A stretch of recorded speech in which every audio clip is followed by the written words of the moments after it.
Baiklah, di sini saya akan melakukan tindakan kontrol servikal dan pembebasan jalan nafas. Sebelum kita melakukan tindakan, alangkah lebih baiknya kita mencuci tangan dengan 6 langkah dan kita menggunakan hand spoon steril.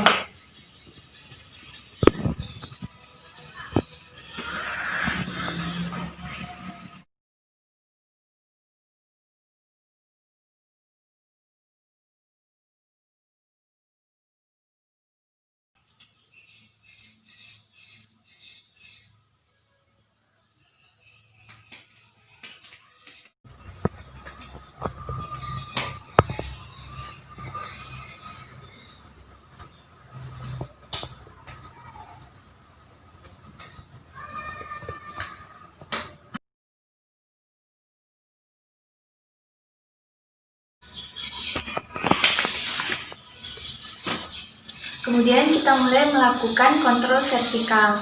Nah, kontrol servikal ini bisa dilakukan pada pasien yang mengalami trauma servikal, di mana pasien mengalami tabrakan, kemudian juga mengalami jejas pada klavikulanya. Nah, caranya kedua tangan penolong berada di bahu pasien dan lengan penolong mengapit kepala pasien, sehingga kepala dan lehernya tidak bisa bergerak.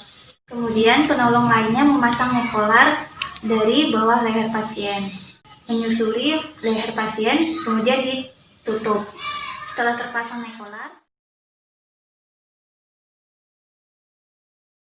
pembebasan jalan nafas. Nah, pembebasan jalan nafas ini kita lakukan kalau kita sudah melakukan pengkajian. Kita kaji apakah pasien mengalami sumbatan jalan nafas dengan cara look, listen, and feel.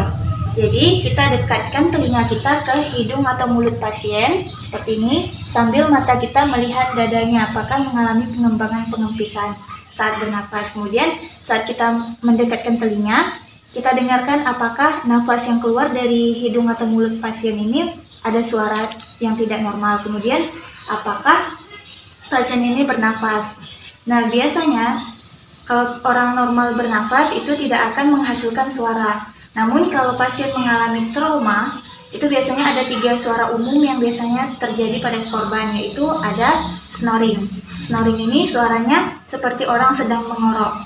Jadi, snoring ini terjadi karena adanya penyumbatan benda keras, seperti tulang atau yang lainnya.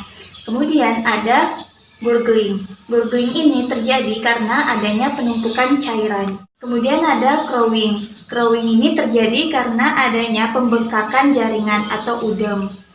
Oke, kemudian kita lakukan pembebasan jalan nafas dengan 3 cara. Yang pertama ada dengan cara head tilt. Jadi kita mendongakkan kepala pasien dengan cara tangan penolong berada di dahi korban, kemudian kita berikan sedikit tekanan sehingga kepala pasien mendongak. Kemudian ada cara yang kedua yaitu chin lift, di mana keempat jari penolong berada di tulang dagu korban dan ibu jarinya berada di atas dagu. Kemudian kita angkat dagunya. Cara ketiga, jaw thrust.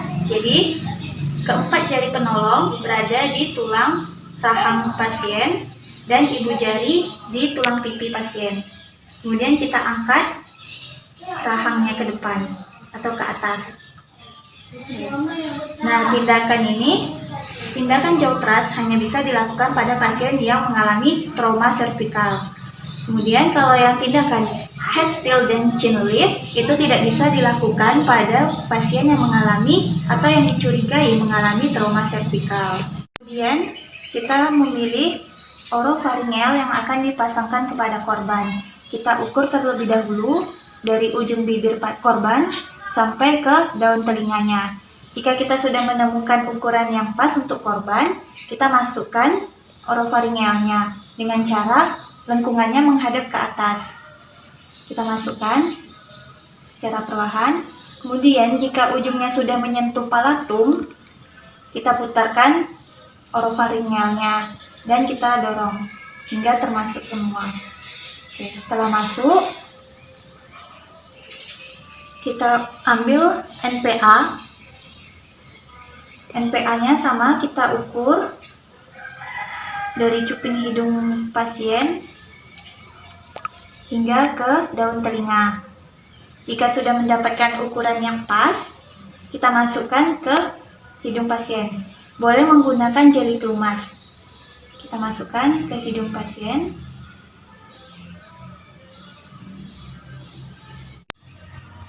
Setelah NPA-nya terpasang, kita berikan oksigen tekanan positif dengan ambubek. Karena tidak ada ambubek, kita berikan tekanan oksigennya dengan cara meniupkan. Nah, tindakan ini dilakukan sekitar 2 hingga 3 menit. Kemudian kita lepaskan orofaringealnya. Cara melepaskannya seperti biasa saja, tidak perlu diputar-putar seperti memasukkannya. Kemudian kita ambil ETT,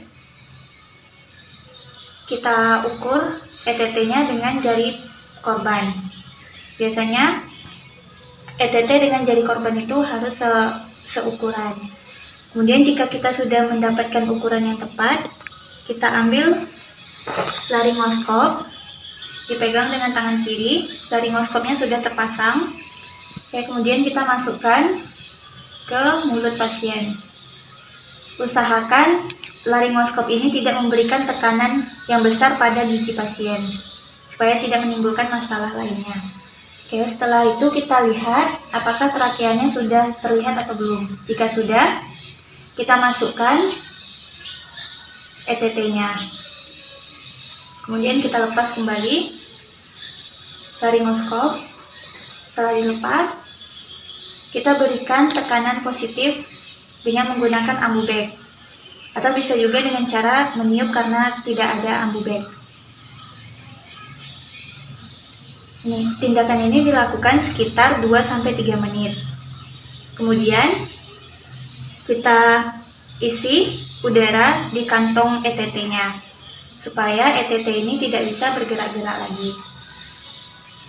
Kemudian kita fiksasi dengan cara fiksasi menyilang.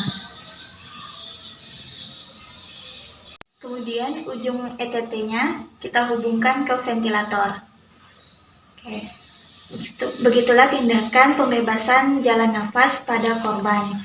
Kemudian jangan lupa melakukan dokumentasi.